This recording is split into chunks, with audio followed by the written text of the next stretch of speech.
पूरे राजस्थान में दशहरा का पर्व धूमधाम से मनाया जा रहा है और अब रावण दहन की घड़ी बस आ चुकी है। प्रभु श्री राम के हाथों से चलने वाले अग्निबाण से रावण का संहार हम आपको लाइव दिखा भी रहे थे। जयपुर हम आपको ले चले थे, जोधपुर की हमने आपको तस्वीर दिखाई। राजस्थान के विभिन्न संभागीय मुख्यालयों और जिलों से हमारे रिपोर्टर्स हमारे साथ लाइव जुड़ रहे हैं। कोटा के विश्वविद्यालय राष्ट्रीय दशहरा मेले में इस साल भी रावण, कुंभकर्ण और मेघनाथ के आकर्षक पुतले जलने को तैयार हैं। 80 फीट ऊंचा रावण का पुतला और 60 फीट ऊंचे कुंभकर्ण, मेघनाथ के पुतले भगवान राम के तीर से धू धू कर जलने वाले हैं। दिल्ली से आए मुस्लिम कारीगरों ने पिछले करीब 1 महीने की मेहनत से इन्हें तैयार किया है। कोटा दशहरा में इस साल 3D पैटर्न पर रावण का पुतला तैयार किया गया है। इसमें भव्य आतिशबाजी भी रखी गई है। आतिशबाजी ऐसी कि कहीं कहीं बताया जा रहा है कि नियाग्रा फॉल्स जो है बड़ा ही फेमस, उसकी तरह दिखने वाला है जब आतिशबाजी साहब होगी तो। जयपुर में Adarsh Nagar, Vidyanagar stadium, new gate पर रामलीला मैदान, जवाहर नगर, मानसरोवर और प्रताप नगर में बड़े आयोजन और दशहरा मेले लगने वाले हैं। आदर्श नगर दशहरा मैदान में शाम 7:30 बजे 105 फीट का रावण दहन होगा। रात 8 बजे न्यू गेट पर रामलीला मैदान में 51 फीट का रावण और जवाहर नगर सेक्टर 5 की अगर बात करें तो वहां पर 55 फीट का रावण विद्यानगर स्टेडियम में 9:30 बजे 121 फीट का रावण दहन किया जाएगा। चुरू के ताल मैदान में भी रावण के 111 फीट के पुतले का दहन कार्यक्रम रखा गया है। यहां रावण, कुंभकर्ण और मेघनाथ के पुतलों का भी एक साथ दहन किया जाएगा। तो जैसा हमने आपको दिखाया तस्वीरों में और हमने आपको बताया कि कैसे कोटा के राष्ट्रीय दशहरा मेले में भव्य नजारे देखने को मिले हैं। रावण, कुंभकर्ण और मेघनाथ तीनों का संहार हो रहा है। जयपुर में 2000 स्थानों पर रावण दहन का कार्यक्रम देखने को मिला है। हमारे रिपोर्टर भी जुड़े थे, वीरेंद्र जयपुर से, और हमारे रिपोर्टर जुड़े थे मुकुल जोधपुर से, जो बता रहे थे कि कार्यक्रम कितना भव्य होने वाला है और कार्यक्रम कितना भव्य हुआ है। जोधपुर की अगर बात करें, जोधपुर में भी वीरेंद्र सिंह शेखावत ने, ये देखिए जोधपुर की तस्वीरें, कैसे उन्होंने रावण दहन के कार्यक्रम को बिल्कुल सफलतापूर्वक, एक यूं कहें कि बिल्कुल एक गुड थॉट के साथ आगे बढ़ाया है। और वो गुड थॉट है बुराई पर अच्छाई की जीत। फिलहाल हमारे साथ हमारे 2 रिपोर्टर्स जुड़ गए हैं। संजय व्यास उदयपुर से और पवन अटारिया अजमेर से। तो पवन जी, एक बात बताइए कि वहां पर क्या कुछ देखने को मिल रहा है? आपके पीछे मैं देख पा रहा हूं बहुत लोग हैं और मुस्कुराहट है, एक्साइटमेंट है, तो जरा उनसे भी बात कीजिए और पूछिए कि क्या कुछ आज वो करने वाले हैं, कैसे वो आज इस दिन को, यानी कि आज बड़ा ही इंपॉर्टेंट डे है, बुराई पर अच्छाई की जीत का दिन है, तो कैसे उसे मनाने वाले हैं वो, और क्या वहां पर मेले का आयोजन किया गया है, क्या कुछ उस मेले में दिखेगा, सब कुछ हमारे दर्शकों को बताइए जरा। जी बिल्कुल राहुल, देखिए कुछ ही देर पहले रावण, कुंभकर्ण और मेघनाथ के पुतलों का यहाँ पर दहन यहाँ पर हो चुका है। और यहाँ अजमेर में राजस्थान विधानसभा अध्यक्ष वासुदेव देवनानी, देवनारायण बोर्ड के अध्यक्ष ओम प्रकाश भड़ाना यहाँ पर मौजूद है और तमाम शहर के वासी हैं वो इस दहन को, रावण के दहन को देखकर यहाँ से निकल रहे हैं। और सबसे बड़ी बात, रावण दहन के बाद जो उसकी लकड़ी है, राख है, उसको यहाँ से उठाकर लेके जाकर अपने घर में रख रहे हैं। मान्यता ऐसी है कि उसकी लकड़ी और राख को रखने से जो घर में आने वाली नकारात्मक ऊर्जा है, नकारात्मक जो शक्तियां हैं, उसका प्रवेश नहीं होता। मेरे साथ में ओम प्रकाश भड़ाना जी है, देवनारायण बोर्ड के अध्यक्ष। अभी आपने दशहरा महोत्सव में आए, यहाँ पर तीनों के दहन करे गए, क्या कहना है? आज का दिन निश्चित रूप से अहंकार, बुराई पर अच्छाई की, संस्कारों की और मर्यादा को पर जीत का दिन है। नगर निगम अजमेर द्वारा हर वर्ष दशहरा महोत्सव बनाया जाता है। राम जी की सवारी निकाली जाती है। आपने देखा किस प्रकार पूरे पटेल मैदान के अंदर अजमेर की जिले की जनता ने, शहर की जनता ने एकत्रित होकर एक साथ बुराई का नाश कर अच्छाई की जीत के प्रतीक का उत्सव बनाकर अजमेर शहर में खुशहाली की कामना की है। इस मौके पर पूरे प्रदेशवासियों के साथ साथ मैं अजमेर शहर की जनता को इस दशहरा महोत्सव की शुभकामनाएं देता हूं और प्रार्थना करता हूं मर्यादा पुरुषोत्तम श्री राम द्वारा स्थापित आदर्शों का कहीं ना कहीं हम सब, हमारे परिवार में, हमारे घरों में, हमारे बच्चों में, हमारे परिवार में उन आदर्शों और संस्कारों को प्रतिस्थापित करने का आज के दिन संकल्प लेंगे। रावण द्वारा अहंकार और बुराई का प्रतीक रावण है, उसका अंत होकर अच्छाई की जीत का संदेश आज मिला है। निश्चित रूप से ये उत्सव, ये महोत्सव हमारे जीवन में उजाले की ओर हमें अग्रसर करता है। बहुत बहुत धन्यवाद। देखिए राहुल, ये जो दृश्य है आप ये ठीक है, देखें एक मैं आता हूं और आपके पास एक जो बार संजय व्यास की ओर चलना चाहूंगा, उदयपुर की ओर चलना चाहूंगा। तो संजय जी, एक बात बताइए, उदयपुर में ये भी बात आई थी सामने कि वहां पर शोभा यात्रा निकाली गई थी और बड़ी मनमोहक तस्वीर हम देख पा रहे हैं आपके पीछे, प्रभु श्री राम वहां पर विराजमान हैं। जरा उनसे ही बात कर लीजिए, आज उन्हें कैसा लग रहा है?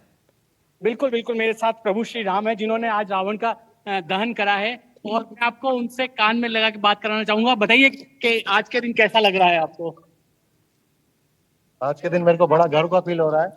आज धर्म पे अधर्म पे धर्म की विजय है, और इसको, ये जो विजयदशमी त्योहार है, हम लोगों को अपने जीवन में अच्छाइयों को लाना पड़ेगा, अपने जीवन जी। की बुराइयां समाप्त करके। जी, तमाम राजस्थान आपको देख रहा है। आपका शुभ नाम क्या हुआ और आप क्या एक मैसेज देना चाहते हैं तमाम दर्शकों को, जरा बताइए। मैं एक ही मैसेज देना चाहता हूँ। मेरा नाम अमित है, और मैं ये चाहता हूँ कि ना हर देश में सब जगह अच्छाई को ले और बुराई को अपने जीवन से खत्म करें, ताकि पूरा जो भारत है और पूरा विश्व जो है वो अच्छी तरीके से चले। जैसे हम लोग कहते हैं, धर्म की जय हो, अधर्म का नाश हो, विश्व का कल्याण हो। ये चीज। जी अमित जी, एक बात बताइए, इस बार जो थीम रखा गया था वो रखा गया था दरिंदगी। तो जो भी बंगाल में हुआ है हमारी बेटियों के साथ, हमारी बहनों के साथ, जी। उसका जी। मतलब उसको खत्म करने के लिए, उसको हमेशा के लिए उसका दहन करने के लिए थीम रखा गया था दरिंदगी। तो आप क्या मैसेज देना चाहते हैं? अपने को, हम लोगों को सबको मिलके एक प्रण लेना पड़ेगा, जिसके अंदर अपने अंदर जो अधर्म की भावना पैदा होती है, जो हमारी बहन बेटियों के साथ इस तरह का कर्त हो रहा है, उसको समाप्त करना पड़ेगा। उसी से हमारे जीवन में सब अच्छाइयां आएंगी। और इन बहन बच्चियों को, इनकी जो ऐसा हो रहा है, जो अभी बंगाल की जो आप बात कर रहे हैं, इससे बड़ा दुख होता है। एक बच्ची का रेप होता है, उसकी आत्मा भी मरती है साथ में। तो हम लोगों को ये प्रण लेना पड़ेगा कि हम लोग इस तरीके से जो कृत्य करने वाले हैं उनको कड़ी से कड़ी सजा दिलाई जाए, ताकि हमारे जो समाज, सोसाइटी में है, एक कड़ा मैसेज जाना चाहिए, ऐसे करने वाले का विनाश जरूरी है। बिल्कुल ठीक है अमित जी, मैं आता हूं आपके पास। एक बार हमारे संवाददाता शाकिर अली भी जुड़ चुके हैं कोटा से। तो कोटा में स्टूडेंट किंगडम कहा जाता है शाकिर, वहाँ पर तमाम स्टूडेंट्स देखने को मिलते हैं। कोई मेडिकल के स्टूडेंट हैं तो कोई इंजीनियरिंग के स्टूडेंट हैं। क्या कुछ वहाँ पर देखने को मिला इस बार? क्या बहुत सारे स्टूडेंट्स वहाँ पर आए? मेले का आयोजन हुआ तो क्या कुछ वहाँ पर देखने को मिला, ज़रा हमारे दर्शकों को बताइए।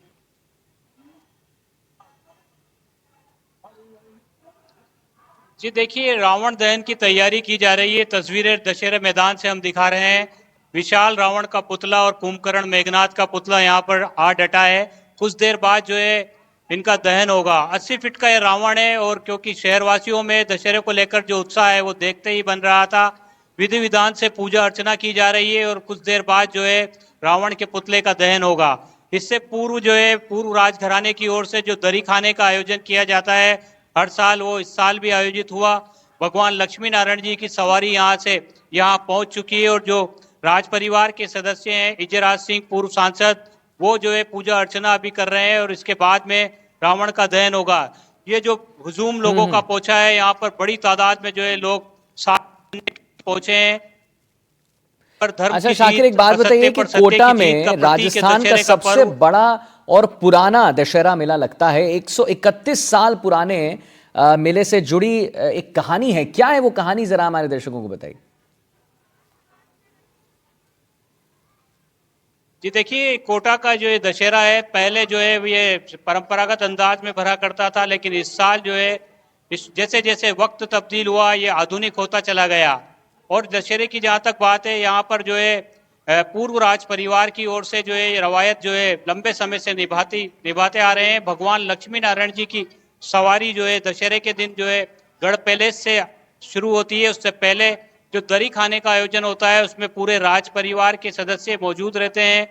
इसके अलावा आसपास के जो हड़ौती के जो ठिकानेदार हैं, जमींदार हैं, जनप्रतिनिधि हैं, वो तमाम लोग इसमें शामिल होते हैं।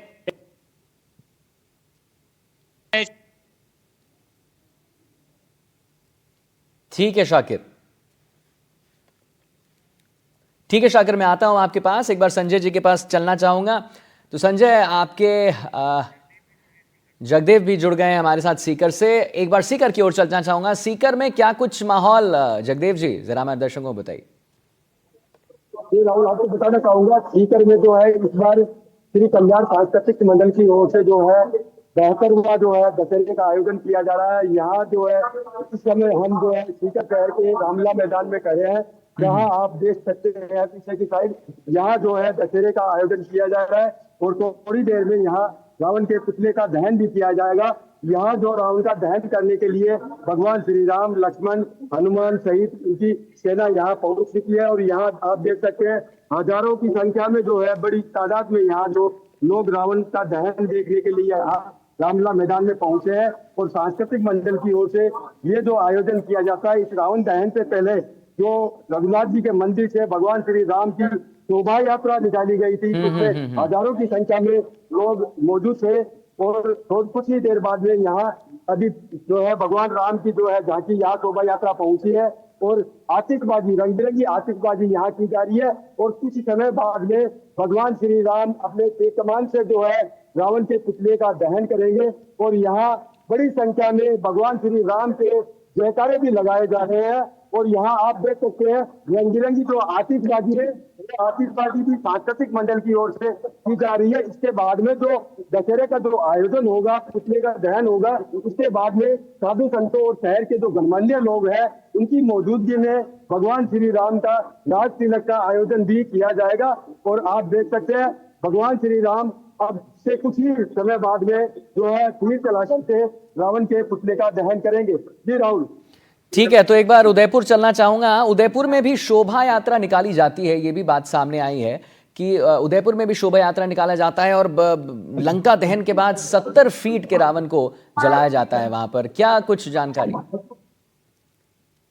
आपको बता दूं, यहाँ पे जो है 45 फीट का जो रावण बनाया गया, उनकी तीनों की आंखों में से लाल रंग के अंगारों की अंगारे निकल रहे थे।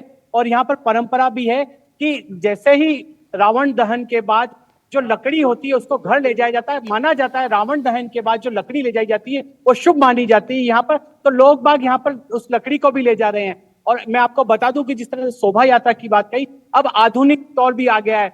आज जैसे ही शोभा यात्रा चालू हुई, उसके आगे बाइक सवार थे जो अपनी गाड़ियों को लेकर आए थे। उसके बाद सिर्फ भगवान राम की, राम, लक्ष्मण और हनुमान की सवारी थी, जो पूरे शहर के चक्कर लगाते हुए उदयपुर के गांधी ग्राउंड स्थित जहां पर रावण दहन होता है वहां पर आई। उसके बाद हनुमान ने सबसे पहले सोने की लंका का दहन किया। उसके बाद भगवान राम ने कुंभकर्ण, मेघनाद और रावण के ऊपर तीर चलाकर उनका अंत किया और सच्चाई की जीत हुई।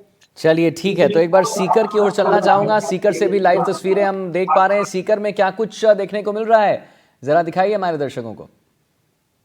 जी, दर्शकों को बताना चाहूंगा, इस समय जो आतिशबाजी का दौर चल रहा है, जो आतिशबाजी सांस्कृतिक मंडल की ओर से की जा रही है और अलग अलग जो है पटाखे जो है यहाँ फोड़ी जा रहे हैं। उसके साथ ही बड़ी संख्या में हजारों की तादाद में रावण देखने के लिए आज सीकर शहर के रामला मैदान में लोग पहुंचे हैं और बड़ी संख्या में यहाँ भगवान श्री राम के जो है जयकारे भी लगाए जा रहे हैं। इसके साथ ही अभी कुछ ही देर बाद भगवान श्री राम जो है रावण के पुतले जो 45 फीट का जो सांस्कृतिक मंडल की ओर से इस बार 72वां जो है रावण दहन किया जा रहा है, इसमें 45 फीट का जो है रावण बनाया गया है। और आतिशबाजी के बाद जो है रावण के पुतले का दहन जो है भगवान श्री राम के तीर से जो होगा, उसके बाद जो है यहाँ पे जो है बड़ी संख्या में जो लोग आए हैं वो रावण की पुतले की जो लकड़ियां हैं वो घर के पर लेकर जाएंगे। माना जाता है कि जो रावण की पुतले की जो लकड़ियां घर ले जाते हैं तो इससे जो है भूत प्रेत और अन्य जो है विपत्ति जो है परिवार पर नहीं आती है। ये जो मान्यता है, जिसके चलते यहाँ श्रद्धालु जो है रावण की जो लकड़ियां हैं वो ले जाने के लिए भी बड़ी संख्या में यहाँ मौजूद है। ठीक है, एक बार अजमेर की ओर चलना चाहूंगा। अजमेर में हमारे संवाददाता पवन अटारिया जुड़े हैं। अच्छा, अजमेर में ये मैं पढ़ रहा था थोड़ी देर पहले पवन कि ये बात सामने आई है कि ये जो 65 फीट के ऊंचे रावण को बनाया गया है वो पलक भी झपकाएंगे, तलवार भी लगाएंगे और ये हमारे मुसलमान भाइयों ने बनाया है उनको ये भव्य तरीके से। जी बिल्कुल राहुल, ये देखिए उत्तर प्रदेश के एक परिवार है जो कि 15 सदस्यीय टीम यहाँ पर आई थी। पिछले 1 महीने से रावण, कुंभकर्ण और मेघनाद के पुतलों का यहाँ पर इन्होंने बनाया है और एक 65 फीट के है, बाकी 45 फीट के। दोनों को ही श्री राम भगवान ने और लक्ष्मण जी ने यहाँ पर रावण से युद्ध करते हुए रावण को पराजित किया और तीनों ही पुतलों को आग के हवाले कर दिया। और आप देख सकते हैं जो महिलाएं हैं, जैसा कि माना जाता है, परंपरा है कि रावण की जो अवशेष है, जो राख है, उसके पुतले की लकड़ी है, वो यहाँ से उठाते हैं और ये मान्यता है कि इस लकड़ी को, राख को अपने घर में रखने से जो नकारात्मक ऊर्जा है, वो नकारात्मक जो शक्ति है, वो घर में प्रवेश नहीं होती। ये देख सकते हैं पुराने जमाने की जो मान्यता है, आज भी निर्वहन यहाँ पर लोग करते हुए नजर आ रहे हैं। कुछ लोगों से बात कराने की कोशिश करते हैं। आपने ये राख उठाई है, क्या कारण है? ये हमारे किसी शास्त्र ने बोला है कि राख उठाने से घर में बरकत होती है, वो बुरा शाही से दूर होते हैं। हमारे जो बड़े लोग होते हैं, बोला लकड़ी हो रावण की या कुछ की, के घर में रखने से, पूजा पाठ, पूजा दस प्रांत पर रखने से सबका भला होता, सबका लोग बीमारी से मारे। हाँ, माता जी आप बताएं, आपने लकड़ी ली है रावण की, क्या मान्यता है? भाई ये कहते हैं घर में रखने से अच्छा होता है, शुभ मानी जाती है। हाँ बिल्कुल कायदे की बात है। चलिए यहाँ पर देखिए, राहुल, तीनों ही जो पुतले हैं उनको आग के हवाले यहाँ पर कर दिया गया है और बिल्कुल निश्चित तौर पर शांतिपूर्ण तरीके से जो दशहरा महोत्सव था अजमेर का, वो यहाँ पर आज समाप्त हो गया है। राम, लक्ष्मण, सीता, हनुमान, ये तीनों ही जो भी यहाँ पर कलाकार थे, वो भी बाहर से आए थे, उन्होंने भी एक से बढ़कर एक यहाँ पर शानदार प्रस्तुति थी और जिला प्रशासन ने भी यहाँ पर बखूबी अपनी ड्यूटी को अंजाम दिया। जनप्रतिनिधि यहाँ पर लोग शामिल हुए, राजस्थान विधानसभा अध्यक्ष वासुदेव देवनानी यहाँ पर थे और देवनारायण बोर्ड के अध्यक्ष यहाँ पर थे और एसपी, कलेक्टर, तमाम जनप्रतिनिधि यहाँ पर मौजूद थे। और अब जो कि पिछले 10 दिन से यहाँ पर अजमेर में दशहरा महोत्सव चल रहा था, आज वो शांतिपूर्ण तरीके से यहाँ पर समाप्त हो गया है और पटेल मैदान से भी जो हजारों की संख्या में शहरवासी आए हुए थे, उनको पटेल मैदान से अलग अलग द्वार से शांतिपूर्ण तरीके से यहाँ पर निकाल दिया गया है। तो आज और अभी कुछ क्षण पहले जो राम ने रावण, कुंभकर्ण और मेघनाथ के पुतले को आग के हवाले किया है और यहाँ पर बुराई पर अच्छाई की जीत के प्रतीक तीनों ही पुतले आग के हवाले हो चुके हैं। जी चलिए ठीक है, तो तीनों पुतले आग के हवाले हो चुके हैं। एक बार मैं सीकर चलना चाहूँगा, जगदेव सिंह हमारे साथ जुड़े हुए हैं। वहाँ पर अभी लाइव तस्वीर ज़रा हमारे दर्शकों को दिखाइए जगदेव जी, क्या देखने को मिल रहा है। और जैसा आप भी बता रहे थे, पवन भी बता रहे थे कि वहाँ पर एक मान्यता ये है कि जब वो रावण जल जाते हैं तो उन कुछ कण ले जाते हैं वो अपने घर पर, कहते हैं कि बड़ा शुभ है। तो ये सेम बात जो है वहां पर सीकर में भी देखी जाती है। जब रामलीला का आयोजन इसी मंच पे किया गया था और यही शहर के जो रामलीला मैदान है, यहीं पे जो है दशहरे का आयोजन किया जा रहा है। कुछ देर बाद में रावण दहन होगा। दहन होने के बाद में यहाँ से जो हजारों की संख्या में लोग बाग आए हैं, वो जो है लोग यहाँ से रावण की लकड़ियों को लेकर के जाएंगे। और जो है मान्यता ये भी बताई जाती है कि रावण का लकड़ियां जो घर पर ले जाने से जो है विपत्ति नहीं आती, जो बुरे संकट है वो सड़ जाते हैं, ऐसी जो मान्यता मानी जा रही है। इसके चलते यहाँ आपको बताना चाहूंगा, रावण दहन होने के बाद में जो है भगवान श्री राम का राज तिलक भी किया जाएगा, जिसमें जो है बड़ी संख्या में साधु संत सहित शहर के जनप्रतिनिधि मौजूद रहेंगे। इसके साथ ही यहाँ के जो सांस्कृतिक मंडल के जो पदाधिकारी है वो भी रहेंगे और शहर के जो गणमान्य लोग हैं, प्रबुद्ध जन है, वो भी यहाँ पे रहेंगे। और इस समय जो है अब भगवान श्री राम जो है तीर कमान जो चलाने के लिए यहाँ शुरू हो गए। अब जो है भगवान श्री राम जो है रावण को तीरों से जो है तीर चला रहे हैं। कुछ ही देर बाद में आपको बता दें कि यहाँ पे जो है रावण को दहन किया जाएगा, रावण के पुतले का दहन होगा और बस जो है भगवान श्री राम जो है रावण का दहन करेंगे। उसके बाद जयकारे के साथ में जो यहाँ पे जो भीड़ जुटी है वो अपने अपने गंतव्य स्थान की ओर जाएंगी। इसके साथ ही आपको बता दूं, जिला प्रशासन, पुलिस प्रशासन और नगर परिषद की ओर से भी यहाँ जो है चाक चौबंद व्यवस्था एहतियात और सुरक्षा से लिहाज से की गई है। और यहाँ पे जो है फायर ब्रिगेड, एम्बुलेंस सहित अन्य जो आपातकालीन सेवाएं हैं वो भी यहाँ मौजूद है, जिसके चलते किसी तरह की कोई घटना तारीफ न हो, इससे काबू पाया जा सके। इसके लिए जो है नगर परिषद ने अग्निशमन की गाड़ियां भी यहाँ लगाई है। वही जो है नगर परिषद के कर्मचारी भी शहर के अलग अलग हिस्सों में जो मुख्य रास्ते जो है रामलीला मैदान की ओर आते हैं वहाँ पे लगाए गए हैं, ताकि कोई जानवर या और कोई इस तरह का यहाँ इस मैदान में नहीं आए। इस तरह के एहतियात के तौर पे जो है लगाए गए हैं कर्मचारी भी नगर परिषद की ओर से। ठीक है पवन, एक बात बताइए कि कारीगर शब्बीर अहमद जो हैं उन्होंने बताया था कि इस बार ये देखा जाएगा कि आतिशबाजी ज़्यादा नहीं की जाएगी, क्योंकि खेल मैदान को हानि ना पहुंचे, इस बात का बहुत ध्यान रखा जाएगा। तो आतिशबाजी वाजिब सी बातें हुई तो है, लेकिन हर जगह नहीं हुई है पवन। जी बिल्कुल, ये बिल्कुल निश्चित तौर पर अजमेर में भी नहीं हुई है आतिशबाजी, क्योंकि मैं आपको एक बार ग्राउंड भी दिखाता हूँ। ग्राउंड जो कि यहाँ पर फुटबॉल का है, एथलेटिक्स का है, इसको नुकसान ना हो, इसको लेकर आतिशबाजी यहाँ पर नहीं की गई है। ये आप देखें एक बार, जो कि जिला प्रशासन बिल्कुल बहुत ही दिखाइए। बड़ा अहम फैसला था। ये देखें पटेल मैदान का, जो कि यहाँ पर एथलेटिक का यहाँ पर ग्राउंड है, फुटबॉल का यहाँ पर ग्राउंड है, और आम पब्लिक को इस पूरे ग्राउंड से दूर रखा गया था। सभी को जो सीढ़ियां हैं वहां पर यहाँ पर बैठाया गया था, और अंदर आम लोगों का प्रवेश बिल्कुल नहीं था। इसी की वजह से जो है आतिशबाजी है वो नहीं की गई है, और यहाँ पर साइड में तीनों पुतलों को यहाँ पर लगाया गया था, और उसके पीछे भी जो व्यावसायिक कॉम्प्लेक्स हैं उनको आदेश दिए गए थे कि जब दहन होगा आप सभी अपनी दुकानें बंद करके रखें, और इसके पीछे पेट्रोल पंप है उसको भी आज कुछ समय के लिए बंद करने के यहाँ पर निर्देश दिए थे। और निश्चित तौर पर ये जो अजमेर का पटेल मैदान है पहले काफी बड़ा हुआ करता था, मगर अब जब स्मार्ट सिटी के तहत यहाँ पर काफी निर्माण कार्य किए गए हैं, जिसकी वजह से जो इसका एरिया है वो छोटा कर दिया गया है, और जो आग लगाने वाला एरिया है जहाँ पर तीनों पुतले दहन किए गए हैं उसको भी सीमित यहाँ पर कर दिया गया है। जी, मेरे साथ में कोशिश करते हैं यहाँ पर जो निगम के अधिकारी हैं उनसे एक बार बात कर लेते हैं। डॉक्टर रवीश कुमार जी हैं, एक बार किस तरीके की व्यवस्था रही जो कि ग्राउंड था यहाँ पर देखिए। डॉक्टर रवीश कुमार जी हैं, नगर निगम के इंस्पेक्टर हैं। सर, ये जो व्यवस्था है क्या कारण रहा? पब्लिक बिल्कुल दूर थी और होना भी चाहिए, नुकसान ना हो। देखिए, पटेल स्टेडियम के अंदर खेल मैदान बनाया गया है और उसकी सुरक्षा भी इम्पोर्टेंट विषय था हमारे लिए, तो हमने दोनों ही विषयों को, क्योंकि रावण भी यहीं जलना होता है, तो इस बार रावण का प्रोग्राम जो जलने का है वो यहीं रखा गया है, और ट्रैक की भी सुरक्षा रहेगी। और साइड में जो आप देख रहे हैं सीढ़ियां, इनके ऊपर लोगों की व्यवस्था की गई है बैठने की, तो पूरा मैनेजमेंट था, पुलिस प्रशासन पूरा चाक चौबंद था और उसने पूरा सहयोग किया है निगम प्रशासन। हमने 2-3 प्रवेश द्वार अलग अलग बनाए थे, जिसमें आम लोगों की एंट्री के लिए बनाया था, कुछ पार्षद की एंट्री के लिए बनाया था और कुछ वीआईपी की एंट्री के लिए बनाया था। वो व्यवस्थित रूप से पूरा प्रोग्राम हुआ है। पूरा आप ट्रैक देख सकते हैं, बहुत ही अच्छी खासी भीड़ थी और लोगों ने बहुत एंजॉय किया है, अच्छे से प्रोग्राम हुआ। बिल्कुल शांतिपूर्ण समापन हो गया, बहुत ही अच्छा प्रोग्राम।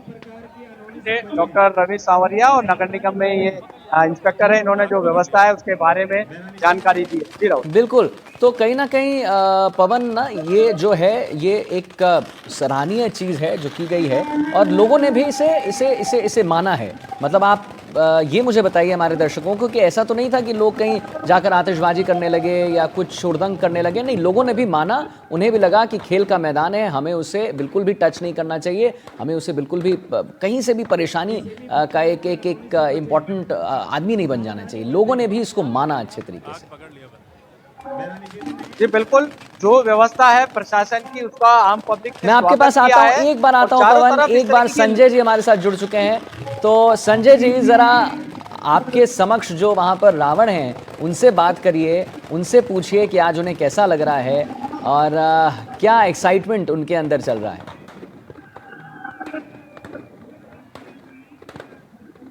जी नमस्कार करता हूं आपका एनडीटीवी राजस्थान पर। आज कहें तो रावण दहन है, आपने एक बहुत बड़ी महत्वपूर्ण भूमिका निभाई है। क्या एक मैसेज रावण के रूप में अगर आप देना चाहेंगे हमारे दर्शकों को तो जरा बताएं।